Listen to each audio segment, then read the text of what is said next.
सकारात्मकता के बारे में बात करने के लिए मुझे कहा है।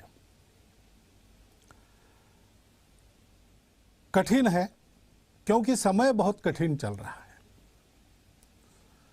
अनेक जगह, अनेक परिवारों में कोई अपने, कोई आत्मीय बिछड़ गए हैं। अनेक परिवारों में तो भरण पोषण करने वाला ही परिवार का सदस्य अचानक चला गया। 10 दिन में जो था वो नहीं था, ऐसे हो गया।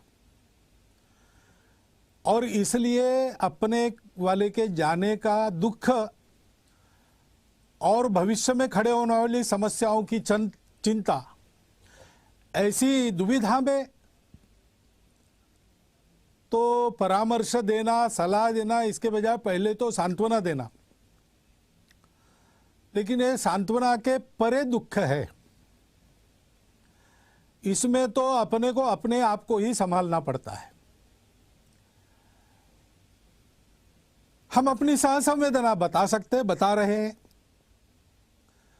और यहां पर्दे पर केवल कोरी संभावना नहीं बता रहे। संघ के स्वयंसेवक सर्वदूर इस परिस्थिति में समाज की जो भी आवश्यकता है उसकी पूर्ति करने के लिए अपने अपने क्षमता के अनुसार सक्रिय है।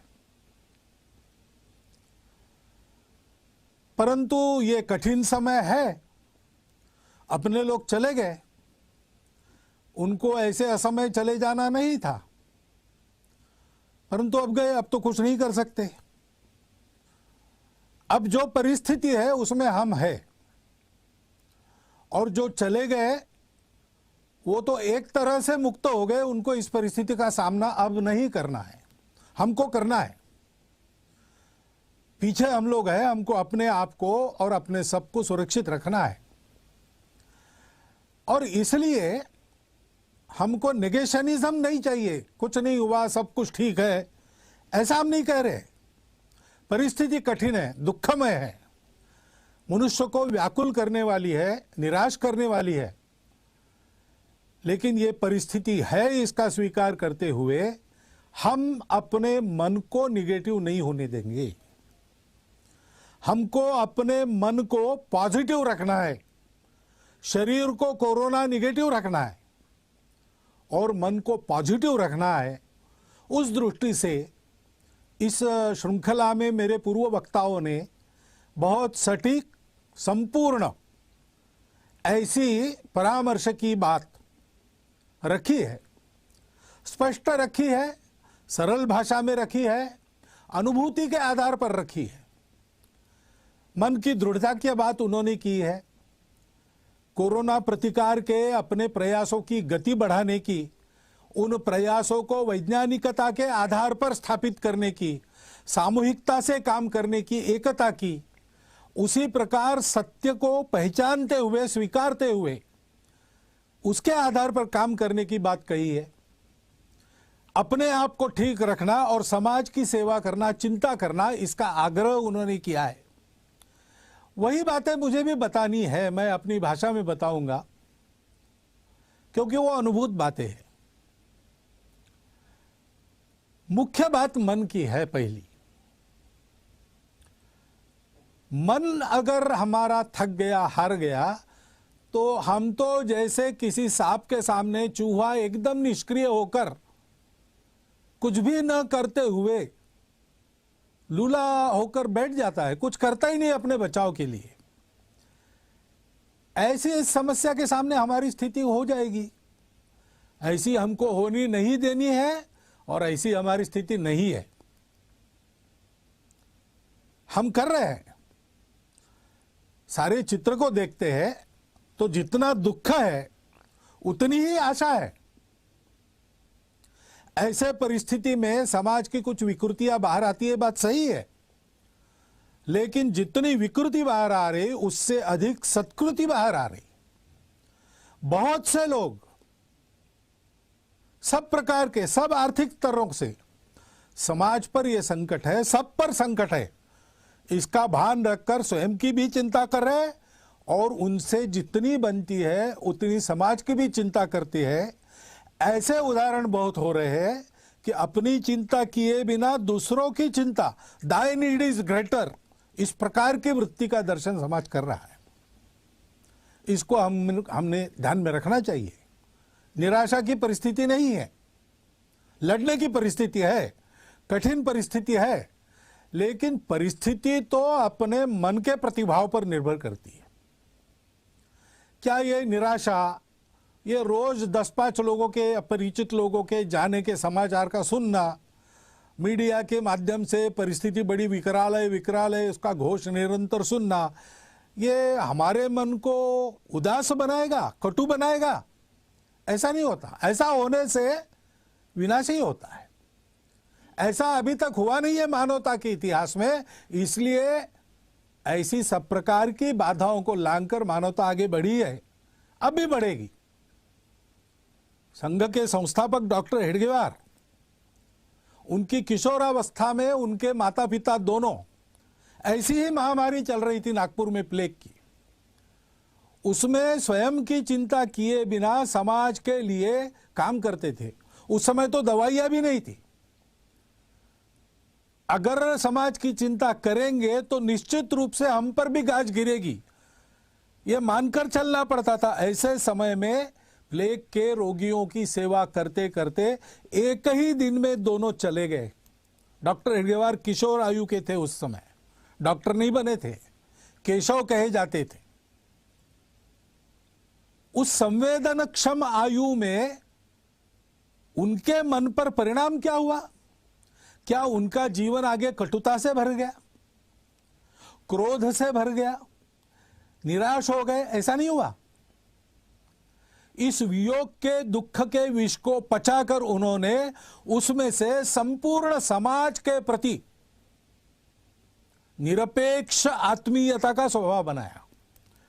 जिनका जिनका उनके साथ संबंध आया है, विचारधारा से उनके हो न हो, लेकिन वो एक बात बता कहते हैं कि डॉक्टर हेडगेवार यानी स्नेह प्रेम, ऐसा उनका स्वभाव बना। जब विपत्ति आती है तो हमारी प्रवृत्ति क्या होती है? हम जानते हैं, हम भारत के लोग हैं, हम जानते हैं कि ये जीवन जरा मरण का चक्र चलते रहता है। मनुष्य एक न एक दिन जैसे पुराने कपड़े, मैले कपड़े छोड़कर नए कपड़े बदलता है, वैसे पुराना शरीर निरुपयोगी हो गया, उसको छोड़ देता है, दूसरे जन्म में आगे बढ़ने के लिए नया शरीर धारण करके आता है। ये जानने वाले हम लोग हैं। हमको ये बातें डरा नहीं सकती, निष्क्रिय निराश नहीं बना सकती। ब्रिटेन के पंतप्रधान बने चर्चिल, उसके बाद उनके कार्यालय में उनके टेबल पर एक वाक्य लिखा रहता था। वो वाक्य क्या था? Please understand that there is no pessimism in this office. We are not interested in the possibilities of defeat. They do not exist. हम हार की चर्चा में बिल्कुल रस नहीं रखते, क्योंकि हमारी हार नहीं होने वाली है। हमको जीतना है। संपूर्ण राष्ट्र को अपने उत्साह से, अपने वक्तृत्व से, अपने करने से चर्चिल ने इस मनस्थिति पर खड़ा किया कि चाहे जो हो, हम हारेंगे नहीं, हम शरण नहीं जाएंगे, हम जीतेंगे। और वो जीते, विपरीत परिस्थिति में जीते। उस समय का डाटा अगर फीड करते कंप्यूटर में, तो कंप्यूटर कहता कि इंग्लैंड बेचिराग हो जाएगा। लेकिन लगातार महीना भर दिन रात बम के रेड़ों को झेलकर ब्रिटेन की जनता ने अपने देश को केवल टिकाया नहीं, तो उस शत्रु को पूर्ण परास्त किया। ये क्यों हुआ? क्योंकि ये प्रवृत्ति ही ऐसी थी। सामने जो संकट है, जो दुख है, जो अंधकार है, उसको देखकर वो निराश नहीं हुए, उन्होंने उसको एक चुनौती मान लिया। हमको भी ऐसा संकल्प करके इस चुनौती से लड़ना है और संपूर्ण विजय इस पर पाएंगे, तब तक सतत प्रयास करते रहना है। संकल्प की दृढ़ता का जैसे महत्व है, वैसे प्रयास के सातत्य का महत्व है। पहली लहर आने के बाद हम सब लोग जरा गफलत में आ गए। क्या जनता, क्या शासन, क्या प्रशासन मालूम था? डॉक्टर लोग इशारा दे रहे थे, फिर भी थोड़े गफलत में आ गए, इसलिए यह संकट खड़ा हुआ। अब आगे तीसरे लहर की चर्चा कर रहे हैं, तो डरना है क्या उस चर्चा के कारण? डरना नहीं है। अगर वो आती है तो जैसे चट्टान पर टकराकर सागर की लहर चूर चूर होकर वापस लौटती है, वैसे उस आपत्ति को लौटना पड़े ऐसी तैयारी हमको करनी है। ये प्रवृत्ति चाहिए, उसकी आवश्यकता है, और उस दृढ़ता के साथ सतत प्रयास हमको करने हैं। समुद्र मंथन के समय कितने ही रत्न निकले, लेकिन उन रत्नों के आकर्षण से प्रयास बंद नहीं हुए, मंथन चलता रहा। हलाहल विष जैसी भीति भय उत्पन्न हुआ, लेकिन उसके कारण भी प्रयास से विरत नहीं हुए। अमृत प्राप्ति होने तक प्रयास चलते रहे। और इसलिए सुभाषित में कहा है, रत्नैर महाहैर स्तुतुषुर्न देवा, उससे तोषित नहीं हुए, तुष्ट नहीं हुए। न भेजिरे भीम विषयम भीतिम, हलाल जैसा कराल विष, उसके कारण भी डरे नहीं। सुधाम विना न प्रयोयुर्विराम, अमृत मिलते तक उनके प्रयास चलते रहे। न निश्चितार्थात विरमंती धीरा, धीर लोग जो रहते हैं, धैर्यवान लोग रहते हैं, वो प्रयास सतत जारी रखते जब तक उपलब्धि होती नहीं पूरी की पूरी, तब तक धैर्य रखना पड़ता है, लगे रहना पड़ता है। दूसरी बात है सजगता। हम सजग रहे तो बहुत अच्छा बचाव सजगता के कारण ही हो सकता है। और सक्रियता, सजगता के पहलू है स्वयं सजग रहना, क्या व्यायाम करना, उसके बारे में बताया है। प्राणायाम का उल्लेख हुआ है, ओंकार का उल्लेख हुआ है, दीर्घ श्वसन का उल्लेख हुआ है। अन्य भी जो व्यायाम अपने शरीर की प्रतिकार शक्ति, श्वसन की क्षमता, प्राणों की तेजस्विता बढ़ाने वाले, वो मन को भी बनाते हैं, ऐसे व्यायाम है। सूर्य नमस्कार जैसे हम कर सकते हैं, हमको करना चाहिए। सीखने को तो आजकल मिलता है, प्रत्यक्ष कहीं जाकर सीखने की आवश्यकता नहीं, ऑनलाइन सीखने की भी आजकल व्यवस्था हो गई है। और इन बातों को समझने वाले, सिखाने वाले तो आजकल अभ्यास के कारण आसपास भी मिलते हैं। बहुत कठिन क्रियाएं नहीं है, उसको करना, आहार ठीक रखना, शुद्ध स्वच्छ सात्विक आहार करना, शरीर की ताकत को बढ़ाने वाला आहार करना, उसके बारे में भी बहुत सारी जानकारी इंटरनेट पर आपको मिलती है। लेकिन जानकारी के बारे में ध्यान रखना, जो कहा गया कि वैज्ञानिकता का आधार लेना चाहिए। वैज्ञानिकता क्या है? परीक्षा करके लेना। कोई कहता है इसलिए वो ठीक है, ऐसा नहीं है। टेक्स्ट बुक में लिखा है इसलिए सबको लागू होगा, ऐसा भी नहीं है। नया है इसलिए ठीक है, पुराना है दकियानुसी है, ऐसा भी नहीं है। और पुराना है इसलिए ठीक है और नया है इसलिए बेकार है, ऐसा भी नहीं है। जो भी आ रहा है उसको परख के लेना चाहिए।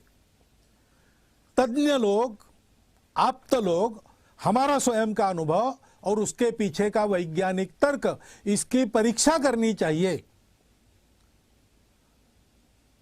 पुराणम नित्यवन साधु सर्वम न चापि काव्यम नवम इति अवध्यम संतः परीक्षान्यतरत भजन्ते मूढ़ पर प्रत्ययने बुद्धि। हमारे तरफ से बेसिर पैर की कोई बात समाज में न जाए, और बेसिर पैर की कोई बात समाज में चल रही तो उसके बलि हम न बने, इसकी चिंता करनी है। आयुर्वेद अपना एक सिद्ध शास्त्र है, उसके अनेक नुस्खे हैं, अनुभूत है, परंपरा में चल रहे हैं।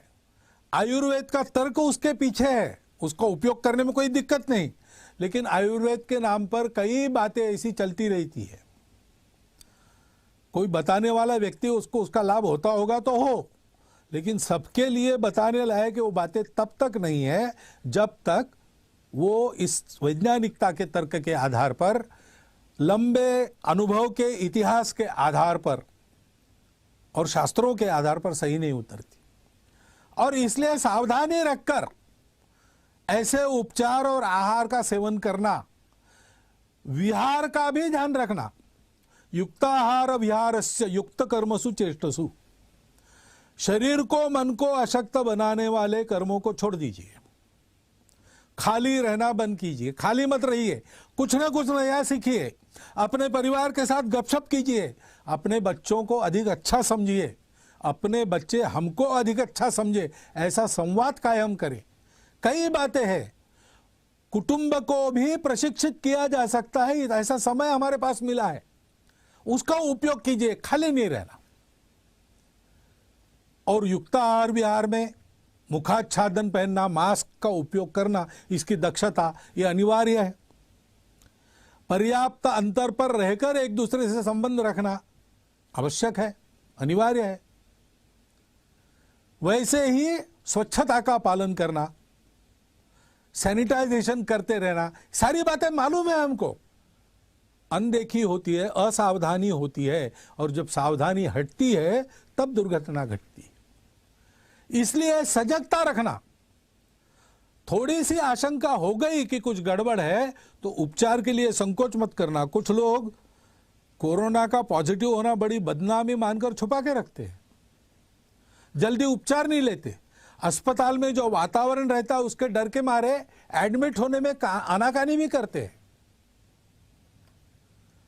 और दूसरा सिरा यानी भय के कारण अनावश्यक उपचार करते हैं, अनावश्यक एडमिट होते। तब यह होता है कि जिसको वास्तविक जरूरत है उसकी जगह बुक हो जाती है, उसको नहीं मिलती। और इसलिए तुरंत वैद्यकीय सलाह लेकर वह जैसा कहते वैसा करना, निसंकोच करना। समय पर इसके उपचार होते हैं तो बहुत कम उपचारों में, बहुत कम दवाइयों में प्राथमिक सावधानियां बरतने से भी इस बीमारी से आदमी बाहर आ सकता है। इसलिए उसकी चिंता करनी चाहिए। और ये हम कर रहे हैं, जो जो हमारे संपर्क में आते हैं उन सबको बताना चाहिए, उनसे करवा लेना चाहिए। जन प्रबोधन और जन प्रशिक्षण का बड़ा महत्व है। हम अपने स्तर पर, अपने संपर्क के दायरे में जो जो आते हैं उनसे ये संवाद कर सकते हैं।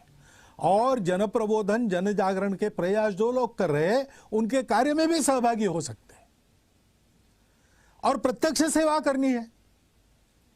जिनके स्वास्थ्य पर कोरोना का आघात हुआ है उनकी सेवा करनी है, उनके लिए बेड चाहिए, व्यवस्था करनी है, ऑक्सीजन चाहिए, उपयोगी व्यवस्थाएं खड़ी करने में और सेवा करनी है। कई प्रकार की सेवाएं स्वास्थ्य को लेकर इसमें करनी है। पहली लहर में हमने कुछ की थी, अब कुछ अधिक प्रकार करने की आवश्यकता है। करने में बहुत लोग लगे हैं, हम उसमें सहभागी हो जाएं।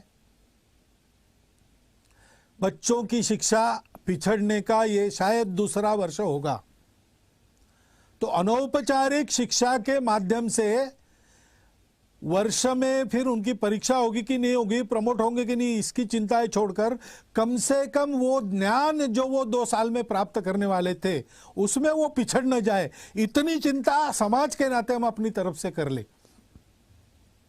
बाकी व्यवस्थाएं क्या होगी देखा जाएगा। ऐसे ही बहुत से लोग फिर से रोजगार बंद हो गया, जिनका हाथ पर पेट है, रोज का रोज कमाते, उनकी परिस्थिति बड़ी कठिन है, उनकी सुधि लेनी चाहिए। कम से कम वो भूखे न रहे, उनके घर के लोग भूखे न रहे, इतनी तो चिंता करनी चाहिए। हम अपने दायरे में जो लोग हैं उनको देख सकते हैं, उनकी क्या स्थिति है समझ सकते हैं, उनकी सेवा कर सकते हैं। और ऐसी सेवा देने वाले सब संगठन काम कर रहे हैं, उनके साथ हम भी लग सकते हैं। कल इसके कारण रोजगार की, कमाई की, आर्थिक क्षेत्र में हमारे पिछड़ने की, हमारे अर्थव्यवस्था की गति कम होने की समस्या खड़ी हो जाएगी। अनेक प्रकार से उसका सामना अभी से करना प्रारंभ करना पड़ेगा। स्किल ट्रेनिंग से लेकर सारी बातें, उसमें हम जितना कर सकते समाज के नाते और व्यक्ति के नाते हमको करना चाहिए। ऐसा रोजगार करने वाले लोगों को ढूंढकर उनसे खरीदना चाहिए। अभी गर्मी के दिन चल रहे, ठंडे पानी की मशीन घर में मत लगाओ। कोई मिट्टी का मटका बनाने वाला अगर है, उसका रोजगार आज मार खा रहा है, उसका मटका आप खरीदो। ऐसा हम विचार कर सकते हैं। ऐसा विचार करके बरतना और ऐसे प्रयास करने वालों के सारे इसमें सहभागी होना, ये सारी जो परिस्थिति की चर्चा हो रही और आने वाले परिस्थिति की चर्चा हो रही, वो पैनिक क्रिएट करने के लिए नहीं है, भीति क्रिएट करने के लिए नहीं है। वो तो हमको आगाह किया जा रहा है तैयारी के लिए। नियम व्यवस्था और अनुशासन का पालन करते हुए हम चले, समाज को चलाएं, और ये सेवा हम करें, करने वालों के साथ समाज के नाते हम भी सहभागी हो।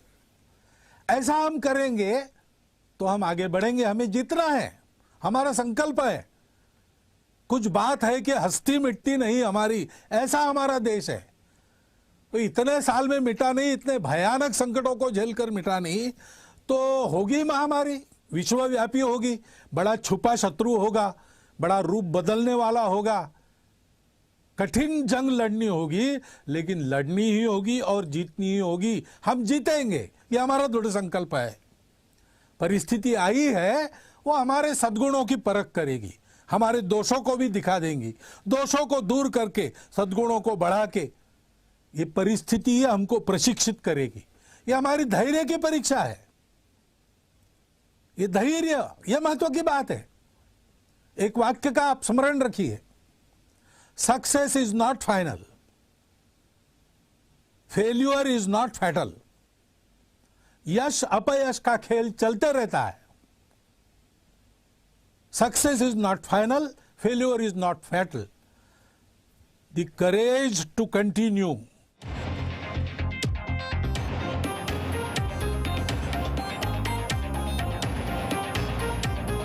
Presenting V News app, available on Google Play and App Store. Download it now.